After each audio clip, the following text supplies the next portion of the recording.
Chaurus Pie, a recipe. If I have to hear one more time about that famous gourmet who wrote that recipe book, I'll hack off my own ears with a blunt axe. Sure, he can cook up some dishes fit for them stodgy Imperials and them Ponzi Bretons, but real Nords want real Nord food, and my Chaurus Pie is just that.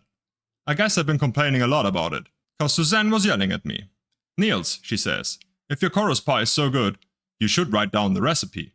Well, I ain't good with my letters and I got no talent for writing, but I thought why not give it a go. So this here is my first ever recipe that I wrote down and I hope you like it.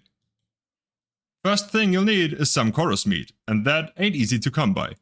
Choruses mostly live in caves, and as like as not they share them caves with other nasty things.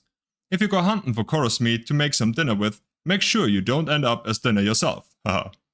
Anyway, like I was saying, get yourself some good armor and a nice big sword. And if you've got some stout men who won't run off at the first sign of trouble, in other words, not like one of them Ponzi Bretons, then go looking in caves and you'll find a chorus sooner or later. They look like big bugs, the size of really big dogs, and mind you watch out for that acid they spit. That'll ruin your armor pretty quick.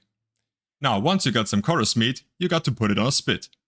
Make sure you get that white, thick meat from the midsection. Don't use the yellow meat from the head or legs, because that's got poisonous acid in it, and if you eat it, you'll probably die.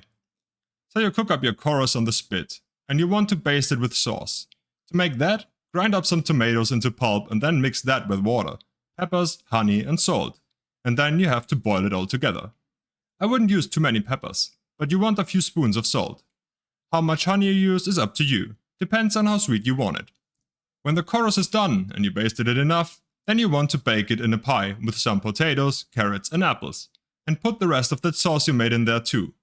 If you want turnips, sometimes those are good, depends on what you're in the mood for. Then you cook that for a while. Look for the top to be light brown, that's when you know it's done. And that's it, easy as pie, haha.